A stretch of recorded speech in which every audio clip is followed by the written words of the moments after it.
TPCSI fans, you want to revolutionize your sports investing habits? Allow me to tell you about WagerWire. WagerWire is an app that helps you become a superior bettor by allowing you to sync all your sports books and track all your bets in one place. See your current action, your betting history, and stats. You could also sign up for sports books and collect bonus offers. Follow them at WagerWire on X, as it's the best account on the platform. Head to App Store or Play Store now and search WagerWire and download the app.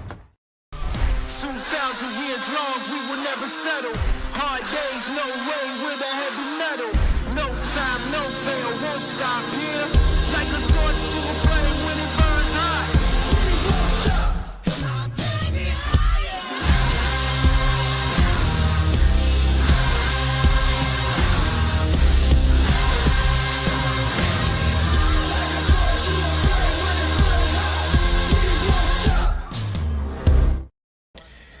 Good afternoon, sports fans from all around the globe. I am the host, Jeff Dawson, East Coast Sports Investors, and it's that time of the week, smiling ear to ear here, Fight Night Fortunes UFC 304 with the guru, the expert, Mr. Lou Finocchiaro, as we're ready to get inside the octagon and break down the fights live in Manchester, England. Big card here. Super stoked, excited. As I talked to Lou last week, as we did here, good for us guys on the East Coast. We won't be up till 1 a.m. We'll be done with the whole card by plenty of time to get out and go dancing. Not me, of course. That was a long time ago. So shout out to our proud sponsor and partnerships with WagerWire. Of course, head on over to Google Play where you download the app. It's free, guys. If you've been following along, this week we're live in Paris with CXO Travis Geiger walking around Rugby 7 yesterday. Today, where they'll be passing the torch. Super exciting times for WagerWire, of course. And, of course, Viva Tequila Seltzer. Head on over to your local watering hole sports bar. I know at the Garden when I go to the Celtics and the Bruins, it's there. So tell them ECSI sent you and JD. They'll take good care of you. And lastly, the best producer in the world, Mr. Noah Frank. Thank you for all that you do. Amber, the WagerWire app is awesome, of course. Without further ado, the one, the only, Mr. Lou himself, GambLou. How are you, Lou? Jeff, I'm doing great. Thanks so much for having me on. I'm looking forward to a great week of hostility. Pay-per-view, big-time card. Your debut with us was 303 live from T-Mobile today, this weekend, Manchester, England. Give us the UFC, I guess the break in between, the build-up from the pay-per-view and the big cards from 303. Now we're here in England for 304. Well, Jeff, 12 times a year, once a month, there's a numbered event that is a pay-per-view event, and usually it's in a deserving city where there's a large stadium, the ability to house the larger 30-foot cage, and pack in 12 to 25,000 crazy, screaming, beer-drinking fans. And they pick all over the world strategically to go because not only will they perform there, they basically export their product there. And consequently, we need to know where these fights take place, and we need to know how many locals or regional fighters on that card come from the area so that we can understand that oftentimes there could be a little bit of favoritism in those matches in order to make the regional local person look good and therefore help the UFC expand its brand. If you are not thinking about that, then you better start to think about it right now, especially in front of Manchester, England, where England is probably exhibit A in the dictionary next to favorable matchups for their fighters. 2 years ago when they were here, the English fighters went 6-1. 7 of them on the card, 6 won, 1 didn't. And the one that didn't, we'll talk about. He's in the co-main event, Tom Aspinall. He was injured 15 seconds in his fight. That's what caused the loss. So really tremendous English success. Expanding the brand. NFL, of course, we know 4 times a year plays in London. Then they head over to Germany. Last year, the Patriots played the Colts, I think it was, in Germany. NBA always trying to expand their brand. China, et cetera, et cetera, et cetera. We were in Denver. We talked about the high altitude. Now we're here in England, and you talked about the last time there was a card here, 6-1. How many fighters are fighting from England in this card? And for the average person, the public, what should they expect? I know you're a numbers guy as well as me. You've seen a lot of money moving on the English fighters. Is that more public, or is it sharp, or a little of both? Well, there's 14 fights on the card, and in 10 bouts, there's an English fighter or a fighter from England. In 3 fights, there are fighters from Ireland, which is because as long as isn't fighting the Englishman, the Englishmen are going to root for the Irish person, especially if they're fighting someone out of the hemisphere.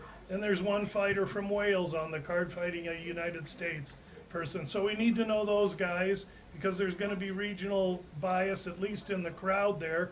Does that and could that affect the judges? That's why we track it, of course. And then the second part of the question now escapes me. You asked how many of the English fighters are there, and really what we should understand is that you really want to handicap the fight so that then we peel the onion away. We can determine how many of these English-based fighters or local-based fighters, if they're in Brazil or Australia, have opponents that look like they're pretty well set up against. And that's the next level to it.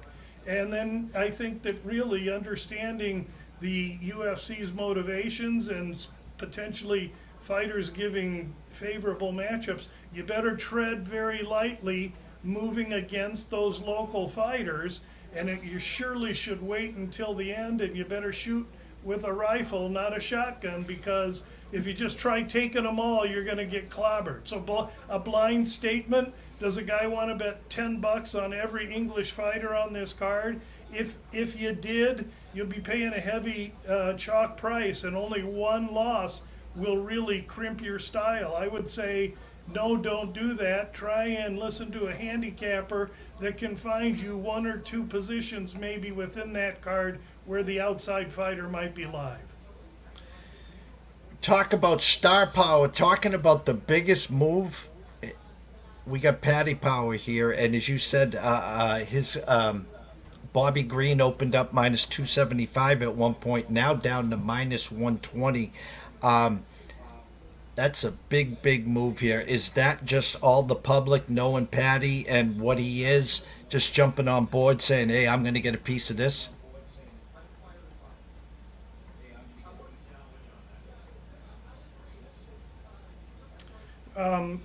Actually, Bobby Green opened at, not to correct you, but I want to give accurate info. Bobby Green opened 250. So now he's nowhere near that kind of a favorite. Yes, money flew in on Paddy. Not uncommon. Money flew in on many of the English fighters before this card, and that's a lot of European money. And England, Ireland, local money pouring in on their guys because they're going to go watch themselves some fights. And so we have to understand is some of it sharp? Yeah, I think so. Is some of it public and English? Most of it is, and that's why we've seen such huge moves.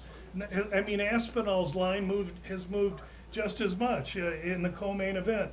Here's a guy opens 210, he's now 400, and this is not uncommon. So we have to be aware that a lot of that money's coming from Europe on those Europeans, and the time to have been a European, or I should say in this case, somebody wanting to bet on English fighters, that was Sunday. It's Thursday now. You done missed the boat. You talked about Aspinall and Blades there. I thought I read a tweet from Dana yesterday or today. The winner of this fight is going to get a big match the following fight. Is that correct? Well, I'm not going to correct Dana, but my understanding is the winner of this match is the heavyweight champion, because the next match they're going to hold will be between John Bones Jones and Stipe Miocic. And when that fight's over, John Jones is going to get his hand raised and walk off into the sunset, as will Stipe Miocic, and the winner of this fight will be declared the heavyweight champion. Okay. That's my interpretation. Okay. Before we get to the fights that we're going to break down, I wanted to ask you your thoughts. Molly McCann and Bruna Brazil. Molly was right now minus 345. I don't have the opening number in front of me. Did you see anything in that fight there that kind of piqued your interest? Not really. I think right next to home cooking is a picture of Molly McCann, and next to her is Bruna Brazil, the fighter that they gave her. She's made for McCann. McCann just dropped from 125 to 115. She has experience. She's been in the cage with better. Brazil is young and up and coming, and she's there as a sacrificial lamb. And Molly's going to do her best to slaughter her. Now, this fight opened again. We're going to do the same thing we've been talking about. Molly opens minus 216. She's a full point higher than that now. What is she, minus 3 something? And so at that pricing, let me get to my UFC here. Molly is currently minus 345. So again, if you're wanting to get ahead of the UFC, you better be working on Sunday, because if you're working on Thursday, now you're forced to, by the number, have to shop the other side, and it's going to take a little bit more diligence to be able to do that effectively, especially when favorites in the UFC are running 67% so far this year. All right, let's dig in here. Let me pull up. I'm on DraftKings right now. Where are we here? All right, so I got it says 7:30 here. Mohammed Markev Manel Cape. Currently Mohammed minus 155, Cape plus 130. Under over 2.5 rounds to the over minus 210. Lou. Yeah, that's Mokaev and Kopp. Kopp is an Angolan fighter, and Mokaev is a Russian that trains in England, and he is one of the fighters that I'm counting as an English fighter. You know, he's Russian, but he was raised in England and trains there. That's enough for me. So he's qualified under the English fighter. So in this fight, actually, it opens way closer to a pick'em here, Mokaev and Kopp. It opens a dead pick'em, minus 110 each. Now we've seen some money come in on Mokaev, and I'm actually not surprised at it. Why? Because he's the English fighter. That's who they're going to bet this early, and they're going to probably continue to bet him. Now, Mokaev is very singularly dimensioned. He's a wrestler, an extremely effective wrestler, but he's very awkward on the feet, has no strike defense, and will get shredded to ribbons if Kopp and he fight on the feet. So he can't allow that. He's going to have to chain wrestle Kopp. Kopp, meanwhile, is a guy that's always had trouble making the weight because he's cheating basically most of the time. And by that I mean he never makes 125. He's a 135 fighter, and he does his best 1 out of every 4 chances to make the weight and then have a huge size advantage over his opponent. I look for that to happen in this fight. Mokaev steps up to fight Kopp. Mokaev has fought a couple of decent fighters, Tim Elliott and Alex Perez recently, but I thought he looked pedestrian in those fights. Meanwhile, Kopp, highly athletic, extremely quick, fast, and precise with strikes, and he has profuse power for somebody at 125 pounds, because basically he gets in the cage at 152 making the 125. So the key to this fight comes tonight at 1 a.m. I should say tomorrow morning at 1 a.m. Pacific time when I'm watching the weigh-ins to see when Kopp weighs in. If Kopp makes weight easy, I'm going to vomit on the guy at a plus 130. If Kopp struggles and can't make weight, if he misses weight, there's no fight. And if he misses slightly or can't make weight, I'll probably stay away from the fight simply because he will have been fighting his weight cut, and that's even before he gets in the cage against Mokaev, a guy that it's never good to be depleted against a wrestler who's going to go all day. I want to interject. You talk about the fighter versus the wrestler, and I want to go back. I wanted to ask you this before we started breaking down a few fights. The main event last Saturday with Lemos, we talked about the struggle that she would had if it went to the ground. And my point here is when you're talking about wrestler versus fighter here. Striker. The Lemos, I thought the game plan was bad. I watched the fight. I guess I was expecting more. Is that what you expected, the way that fight ended, Lou? Well, no. What we talked about it. What I discussed was Lemos keeping her distance and staying on her feet, and she wasn't able to do that. But that wasn't because she wasn't trying. It's because Verna had her way and took the fight from Lemos. So that's a great handicap where I missed, and it's not uncommon. I mean, I'm probably hitting 48% of my bets so far this year, and I got to understand I'm betting underdogs mostly, like Lemos, who was plus 130, and that one was a miss, and that's the way it goes. This is a tough business, but as many times as we'll miss one, we'll hit one as well. And so the next question is, well, does the wrestler have advantage over the striker? Well, now you got how tall's the striker? How experienced is he? Who's he been in against? Who's the wrestler? Are they a capable wrestler? Are they elite wrestler? And so in each handicap, and that's what makes this fascinating to me, Jeff, is that I love to take a short, squat power puncher from Wales and put him against a long, tall string bean from Venezuela. And then I have to handicap that fight. That's what fascinates me, and that's why I love the UFC.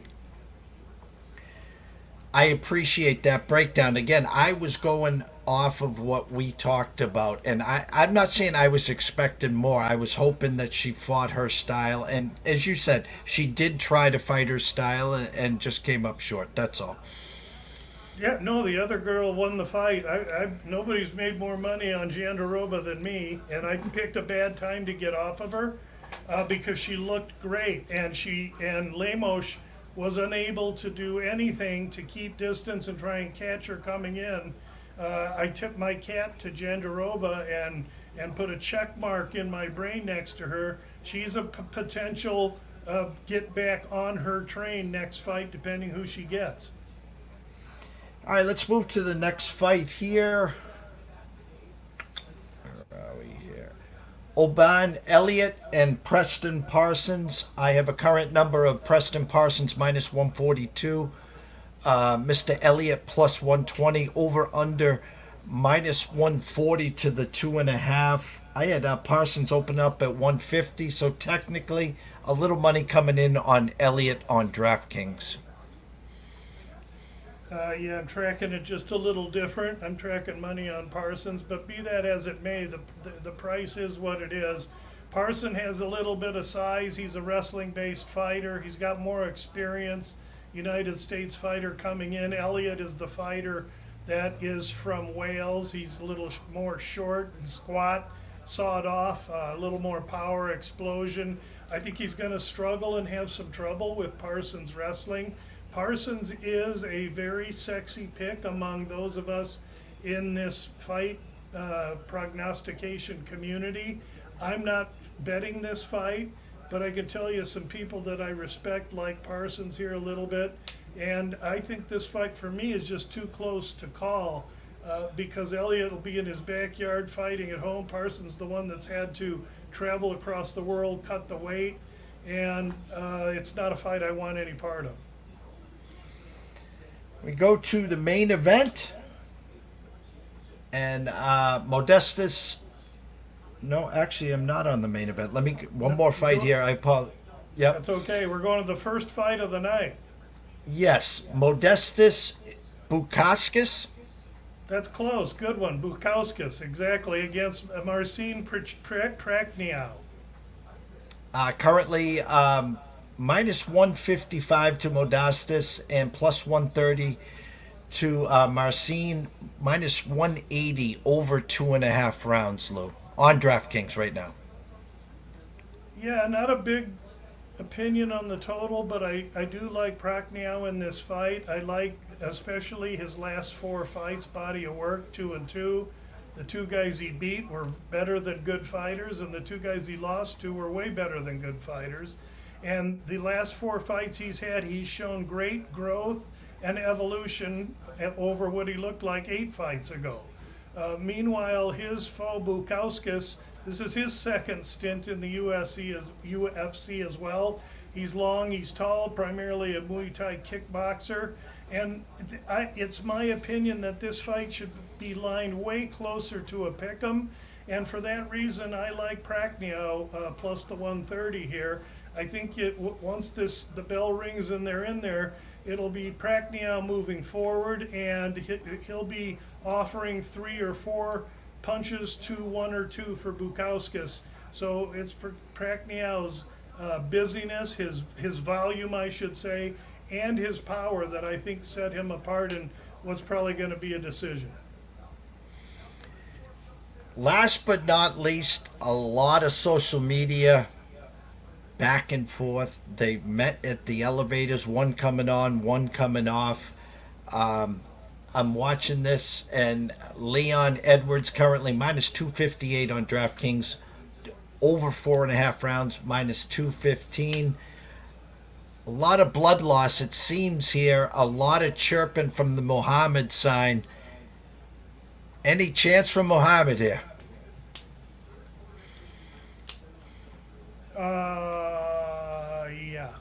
Yeah, there is a chance for Muhammad. Edwards is the younger fighter. He's the taller fighter. He's the longer fighter. He's very, very well rounded. He hasn't lost since these 2 first fought, and when these 2 first fought, they got a good round and a half in, and Edwards was absolutely owning it. He was just painting his fence left and right, and Muhammad looked in over his skis. Then there was a poke in the eye, called the fight off. Since then, Edwards has gone on to defeat Usman a couple times, defeated everyone he's fought, but he's been in with bigger names than has Muhammad. However, when he caught Usman the second fight, and when he caught Covington in his last fight, I don't think he caught the guys whose names we're hearing.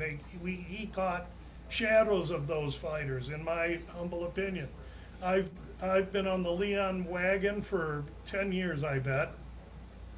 And I was on him for the Usman fight. Maybe I got lucky, but I can't get the picture out of my mind of him as dejected as he was on that corner.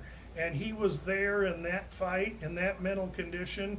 And to me, I believe that he can return there. He just hasn't fought anybody that can take him there. But this one with Muhammad's been chirping since these 2 last fought. Muhammad's been in there, understands he can't stand with Edwards. This has to be a different fight. If you're going to bet Edwards, you're going to be on the side of probability.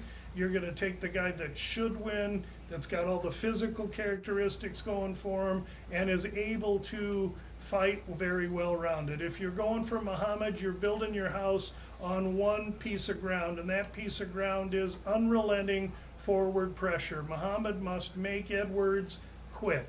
Can he do that? Can he take Edwards where Usman had him but couldn't finish the job? We'll see on Saturday night.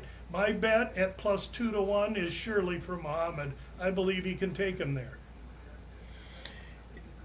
Little cherry on top, and none of us have the crystal ball here. Dana bumped the bonus prize to $100,000.